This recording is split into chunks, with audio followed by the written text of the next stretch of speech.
Welcome to the Political Risk Podcast. You're listening to an independent podcast focused on geopolitics, serving risk professionals and decision makers across specialty insurance markets, reinsurance, and beyond.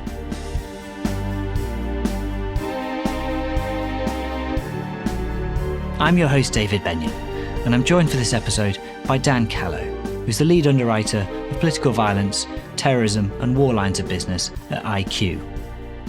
Dan is an active member of the Lloyd's Market Association's Political Violence Committee and Aviation War Subcommittee. He's been in the insurance industry for 18 years as an underwriter of terrorism, onshore energy, and political violence business.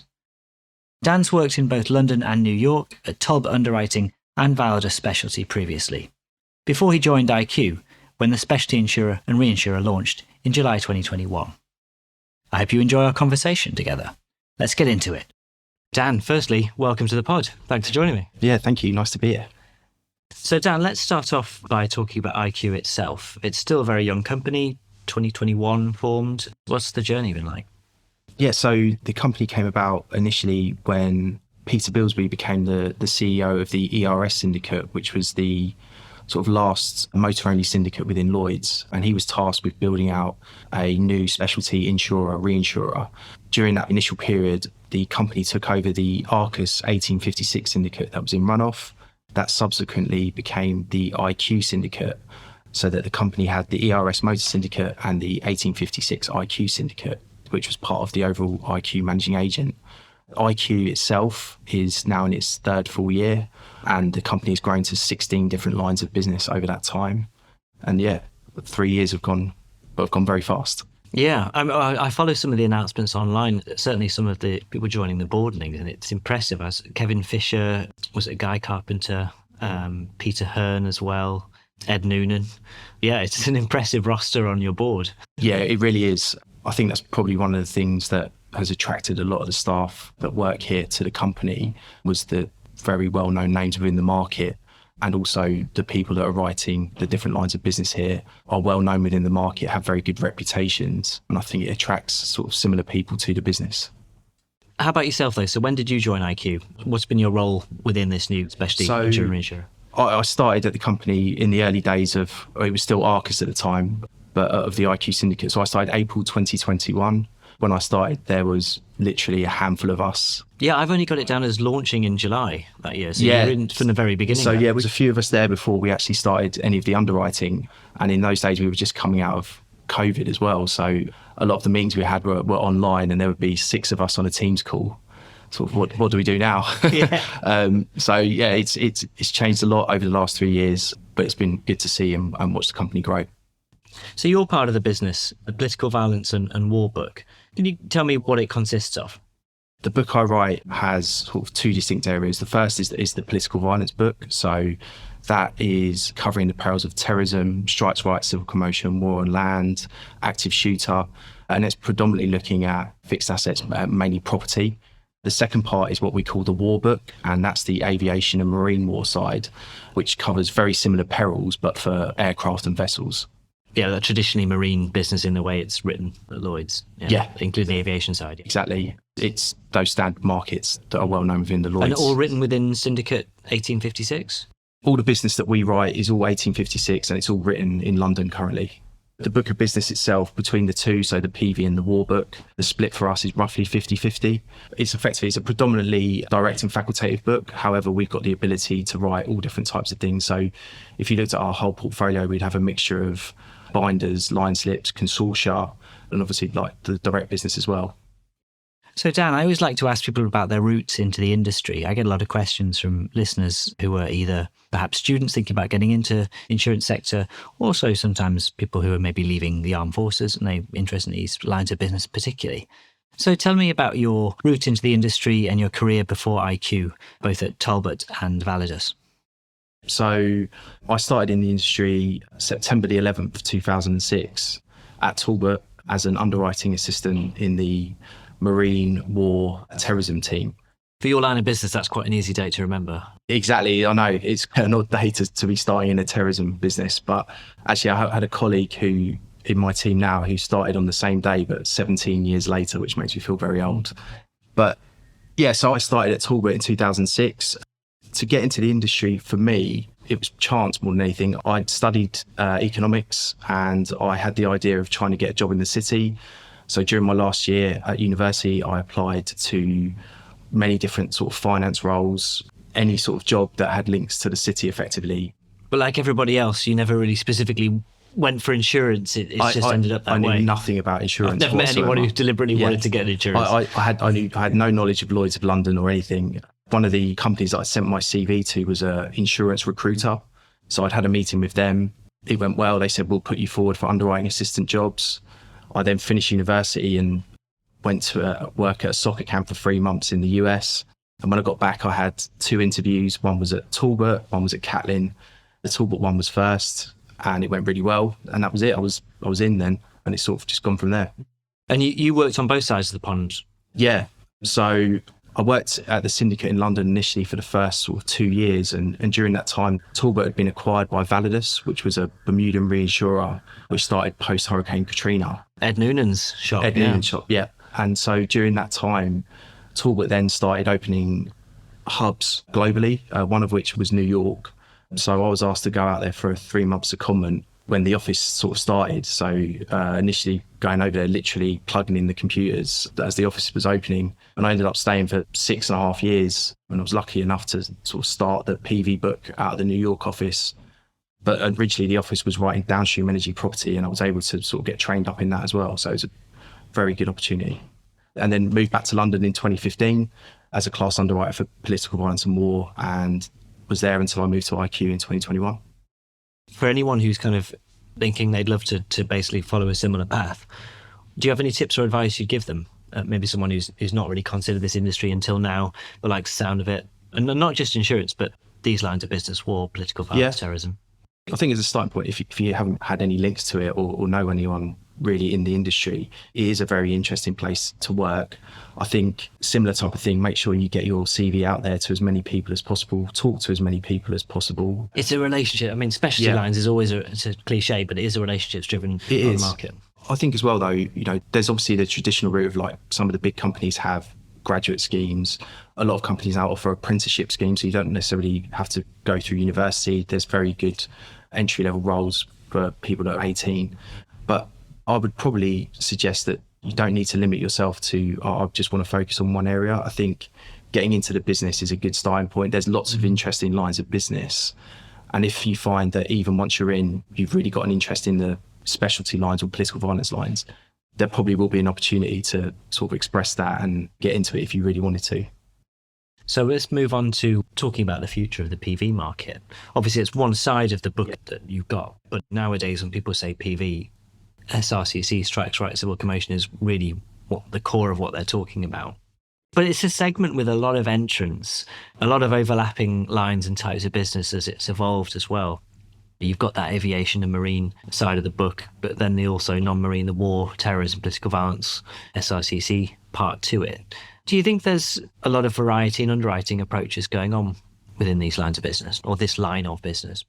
I think there still is. I mean, if you look at the areas that we write with the PV and the separate sort of aviation, marine, war portfolios, that's relatively unique. I don't think all syndicates do that. And if they do, they tend to have different teams that do those. If you look at PV specifically, a lot of the market does write that class of business, but view of risk can vary quite significantly. I think that can be driven by how long a company's been in the business. So if they've been writing since just after 9/11 and they're 20 years in, they've tended to build a reasonable sized portfolio and have developed into it. The other thing that can vary is the capital behind some of these companies. Some of these large reinsurers can take bigger bets and they will write bigger lines compared to others. And then obviously it's the underwriters themselves in terms of their appetite for risk and what they're comfortable putting on their books.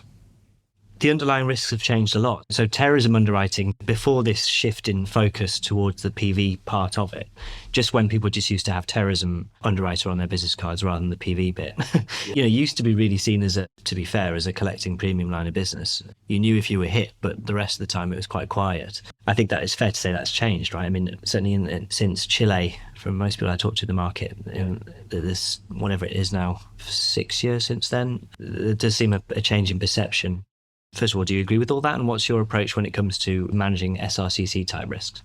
So I guess on the first point around the original sort of terrorism market, I think it's fair to say that a number of companies and syndicates made a lot of money in those early years, but also that's sort of driven the amount of capacity that's in the market.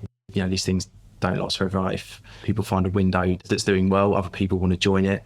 So over the last sort of 10, 15 years, the capacity available has grown enormously, and the product has had to evolve to meet the needs of clients and the risks that are out there in the world. I think the SRCC and war and land perils are obviously suited to the political violence book. And the way we look at those as a syndicate is to aggregate each of those perils independently. If I look at what we do for SRCC, for example, we aggregate each of those on a city and country level, and then we run different scenarios on top of the portfolio to see what effect that would have. And we'll look at national events or multinational events just to test whether we think, you know, what we're offering is okay, and also the protections that we have in our own reinsurance would be sufficient.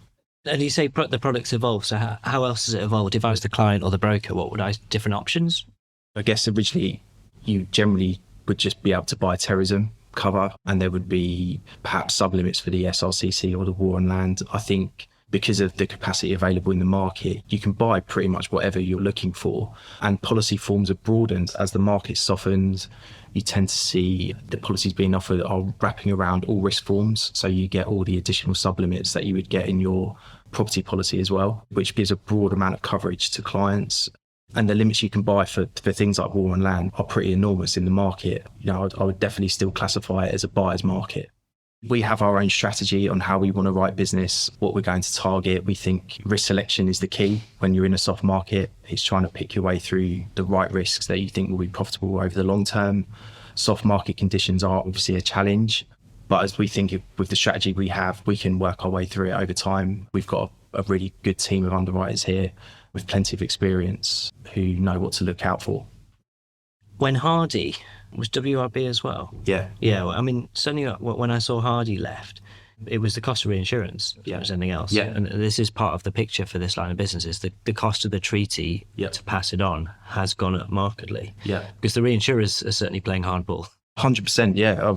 That's one of the things I've got is that, you know, it's the barriers to entry.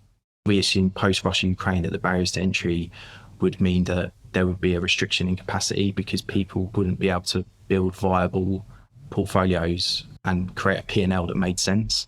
But we haven't seen it. Everyone has pretty much stayed around. I guess some people have reduced the amount of aggregate they're willing to deploy, but for the most part, it's stayed the same. So because there's still that capacity, the rate increases that we saw post-Russia Ukraine in the PV space were not that large, much smaller than we initially thought. People were still there and didn't want to lose their share of the market. I mean, there's always going to be parts where it's very attractive. If you've got a large, for example, US terrorism book, it's very difficult for you to say no to stuff which you've had for a long time. But obviously the SRCC PV elements, we did see some pricing increases, but again, new entrants and capacity that's seeing it as new are ready to step in. You mentioned the war in Ukraine already, and I think it is useful, and I mentioned Chile before that. This market I think it is useful to talk in kind of almost like punctuation marks in its evolution. Yeah. And they're two big ones, right? Yeah. But we certainly saw a sudden reaction to the Ukraine war in the marine war and the aviation war markets. How would you characterize the difference between the reaction of those markets, but also the PV side? Like you said, the marine and aviation war classes definitely acted quicker and differently. So if you look at aviation war, certain capacity withdrew straight away and rating increased substantially. Now, there was a lot less capacity available initially anyway. So by taking away some of it, the rate increases were always going to grow. And that market had got to a stage where the base income for that market had got extremely low and it needed to grow anyway. So it did. And we've seen at least 2 cycles of quite significant rate increases. The marine war side, similarly, some people retracted. What also happened is you created some new breach areas, and areas like the Black Sea and Russia, Ukraine, they became excluded from reinsurance contracts. So you create a net market for that particular area, and obviously that drove the pricing up in that area particularly. So the RUB exclusion, Russia, Ukraine, Belarus, I'd been quite a few events at Lloyd's and elsewhere about trying to erode that in the market and trying to talk to the reinsurers and just the effect that has on, if you're writing this business as direct and fac, because you're potentially having to write it net. You don't have that reinsurance backstop there because a reinsurer in Bermuda or wherever is simply not interested in writing it because of the rub. What's your view on that? Do you see that changing, and does it stop you from writing it? I could see at the time what reinsurers were looking to do. We were coming off the back of this event. It was still early days into trying to quantify what people's exposures were. And ultimately, it also created a bit of opportunity for certain underwriters as well, because effectively you were underwriting each risk and it could be quite lucrative. Quite seat to the pants. You've not got the safety net there. Yeah, exactly. But I guess when I'm saying that, I should be clear. I'm really talking about Ukraine. It's not the Russia or the Belarus bit. But the argument that's often rolled out, and I agree with it, I guess, is Ukraine is a big country. And the old cliche that you can't buy fire insurance when a house is already on fire doesn't really apply when you're talking about areas in like the far west of the country, where it's quite rare that you get like a missile hit or whatever. It's not like the whole country has the same risk profile from one end to the other. You're right, Ukraine is a huge place. And I think if you look at the PV market at the moment, there are accounts out there. There are Ukraine policies that have been bound for war on land cover. It's pretty limited at the moment, but I think there is a concerted effort for the market to try and do more. We've also seen it in the aviation war space where, evacuation flights of aircraft. We see it on the marine war side, vessels going into Ukrainian ports. There are a number of things, and I would expect over 2025 more war on land policies to be bought in Ukraine and people trying to find an appetite that they're comfortable with to deploy in that area. I should say, flipping back to the PV market post-Russia Ukraine, it certainly did not act the same as the marine and aviation war space. And it has to be driven by the capacity that was available. People could be replaced and people were still keen to write business. So it was a soft market. It just didn't move in the same way at all. Obviously, the Ukraine war has been on for several years now, but this year, what was at the start of the year called the super year of elections. Certainly I've been asked to write a couple of white papers on that topic or something similar in mind. We're coming towards the end of it, but obviously one enormous election still to come in November. It always strikes me because it's seen as a trigger for PV, SRCC type events, but quite often it doesn't happen. Elections, quite often don't go that way. But to say one big one to go, we don't know what's going to happen really. And there is an expectation that we might see some PV, some SRCC type activity. Well, obviously we saw it in Chile, we've seen it in South Africa as well several years ago. It does strike me that when people talk about the growth potential of this market, your market, or PVT, the WPVT bit, really they're talking about the SRCC element, the PV core SRCC element to it as being the growth area. Do you think that's the future direction of the market? When we started the book here at IQ, I sort of felt that SRCC was going to be the biggest risk to the portfolio. And June 21, we had the South Africa riots pretty quickly after starting. But since then, it's been Russia, Ukraine, now Israel, Lebanon and Palestine, and also the future outlook of a potential China-Taiwan event. So it's really war that's been driving the book. That being said, SRCC is still a huge issue and still a large concern. And the way I see it is that all the perils are intertwined.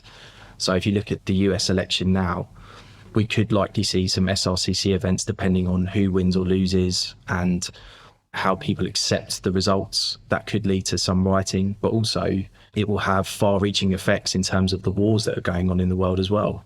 Depending on who gets in, what will their response be to the support of Ukraine? What will their view be with supporting Israel? I think the last thing we want to see is the US going head-to-head with Iran, because that could drag in a lot of the Middle East into that scenario. Countries like the UAE, Saudi, Kuwait. So there's some real far-reaching effects that this election could entail. All the punditry about these topics, it's like playing 4D chess, how linked they are to each other, but it's impossible to model something across the other side of the globe, an election result versus an actual hot war taking place in the Taiwan Strait. It is very difficult. If you looked at the Middle East for us, I think, again, going back to how we aggregate, we monitor our war and land aggregates in each country and we run separate scenarios for each type of event in the Middle East. So we can be comfortable with the aggregate we've deployed. But going back to the soft market that we're in and the amount of capacity that's been available, I think if you looked at what the PV market has deployed as total limit across the Middle East, it's an eye-watering amount. and relative to the income that it generates, I think it's quite scary. For your own book, what's the kind of proportion percentage-wise that's in that part of the world? Of income, I would say it's probably around 15 to 20%. So it's a reasonable proportion, but we're certainly not overweight in that area. It's interesting that war is back in that sense. It's not just about the SRCC, the PV part to it, despite the year of elections. We certainly thought with the number of elections that are happening this year, that the likelihood of an SRCC event was very, very high. Touch wood, we seem to have got through that relatively unscathed. Even South Africa. Even South Africa, yeah. Which I've covered on a previous episode with Africa specialty risks. I mean, that was an unprecedented result there because they had a hung parliament, a coalition government. So therefore there's no script for that. But it does seem like actually there hasn't been the volume of SRCC that we might have feared for this year. I still think that it was great that nothing happened straight away. I still think because the government is in its early days, there's a lot still to be sorted out. And Zuma is still working away in the background, and there's still a long way to go on that, I think. Like, to see how policies work. We need to wait at least a year to see how that truly plays out. Well, Dan, it's been a pleasure talking to you. Thank you very much. Yeah, nice to speak with you as well, David. Thank you very much.